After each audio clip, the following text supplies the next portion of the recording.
լավագույն պաղպաղակ, բնական, համեղ եւ մատչելի գներով պաղպաղակը կարող եք ձեռք բերել բոլոր հայկական խանութներում։ Պահանջեք հայկական պաղպաղակ, Թամարա պաղպաղակ։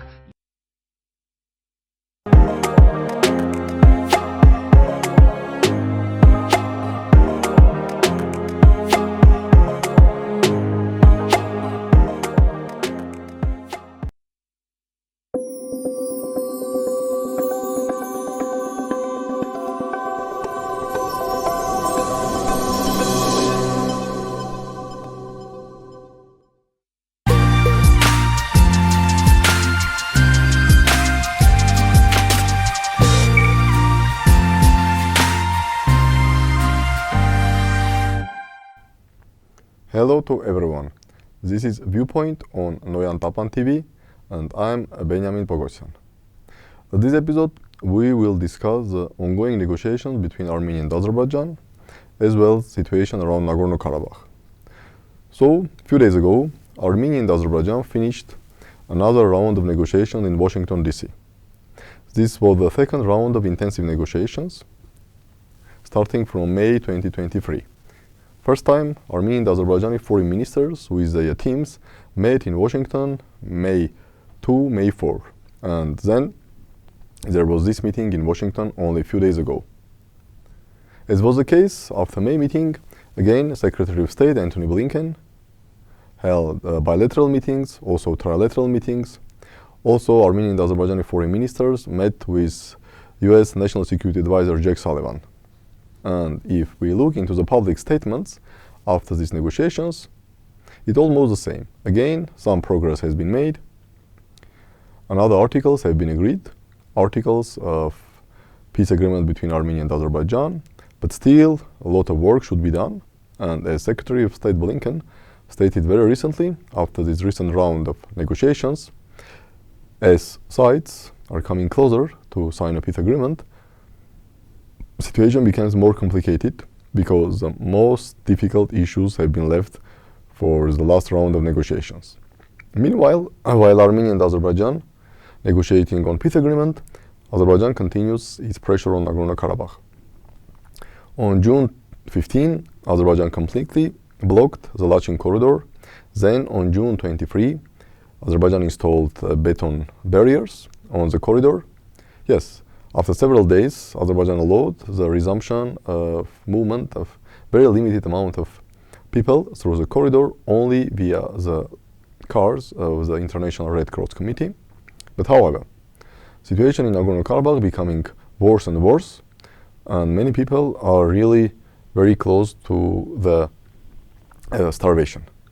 Simultaneously, during the negotiation in Washington, Azerbaijan launched strikes against Nagorno Karabakh Defense Army. 4 Armenian soldiers have been killed.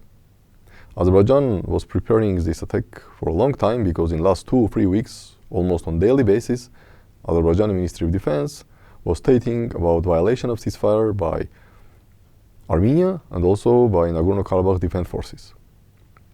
Obviously, the attack against Nagorno Karabakh Defense Forces during the Washington negotiations was a clear signal that from Azerbaijani perspective, these two issues are completely different and are completely decoupled.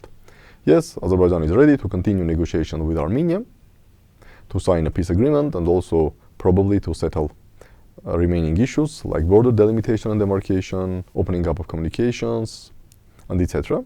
But Azerbaijan believes that this has nothing to do with Nagorno Karabakh, which is internal Azerbaijani issue, and Azerbaijan will do whatever it wants with Nagorno Karabakh Armenians. First of all, President Aliyev issued ultimatum on May 28, demanding the disbanding of Nagorno Karabakh Defense Army and dissolution of all Nagorno Karabakh state institutions, promising that maybe after that he may think about some sort of amnesty.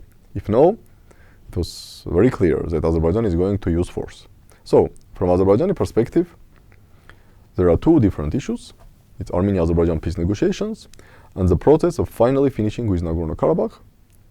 Of course, Azerbaijan speaks about reintegration of Nagorno Karabakh Armenians. Azerbaijan speaks about providing some rights to Nagorno Karabakh Armenians.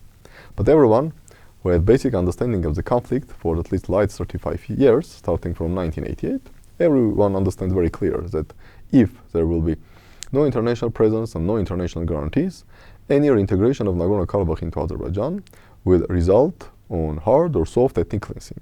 Yes, some Armenians may still live in Azerbaijan, in Nagorno Karabakh, with Azerbaijani passports, probably, but absolute majority of Armenians will leave Nagorno Karabakh. So, is it possible or realistic to decouple Armenia-Azerbaijan peace negotiations from the future of Nagorno Karabakh and from the fate of Nagorno Karabakh Armenians? Azerbaijan wants this, telling Armenia that Armenia has nothing to do with Nagorno Karabakh, Armenia has nothing to do with Nagorno Karabakh Armenians. Only Armenia has to do is to negotiate with Azerbaijan on Armenia-Azerbaijan issues. However, this approach is not realistic. First of all, if Armenia signs peace agreement without anything on future of Nagorno Karabakh, on Nagorno Karabakh Armenians, on international presence in Nagorno Karabakh, or on some sort of international participation on international mechanisms for Baku-Stepanakert talks, then definitely this will be perceived as a second capitulation in Armenia. It will destabilize domestic political situation. Yes, there are some experts who believe that because Prime Minister Pashinyan survived November 2020 agreement and even managed to win the Senate parliamentary elections of June 2021, it means that he will survive anything else, so he can sign another capitulation, again organize Senate parliamentary elections, again win, and this protest may continue forever. However, this is a distorted logic because no one can automatically project the events of June 2021 to the potential events which may follow after the signature of peace agreement without anything about Nagorno Karabakh Armenians, about the future of Nagorno Karabakh. And the second issue, let's assume that somehow Armenia is convinced or forced to do that. What next? And even let's assume that no major political shake-up will happen in Armenia after that. After that, Azerbaijan will say, okay, everything is closed. Now, really, Armenians in Nagorno Karabakh have two options.